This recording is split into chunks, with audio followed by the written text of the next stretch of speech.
Among the hundreds of people at a ceremony in Tasmania to mark the 20th anniversary of the Port Arthur Massacre was then Australian Prime Minister John Howard. I was horrified at the scale of what had happened, absolutely horrified, and here was 35 innocent men, women and children, Australians, others who'd been murdered.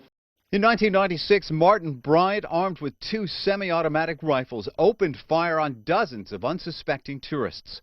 In the days that followed, Howard focused his attention on gun control. I knew that if I didn't do what I did and do it fairly quickly and decisively, the moment would be gone. Howard convinced state governments to adopt a national firearms agreement, which included a ban on all semi-automatic rifles and tighter gun ownership controls. The government also received hundreds of thousands of firearms through a gun buyback program.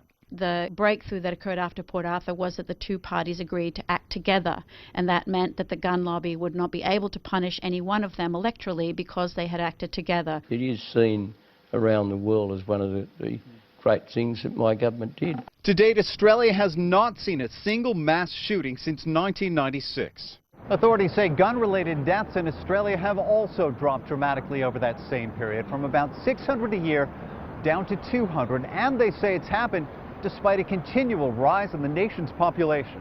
But New South Wales member Robert Brown says those heralded gun control laws have gone too far and vilified the country's licensed gun owners, including himself.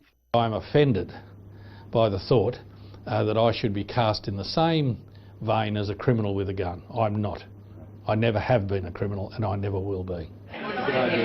Gun control advocates are using the Port Arthur anniversary to call for a further tightening of laws which they say have eroded over the past 2 decades. It should be a source of great concern for all policymakers in Australia that this gigantic achievement of ours has started to go backwards. People on both sides of the issue agree Australia's gun laws wouldn't be as strict if the country wasn't forced to suffer a tragedy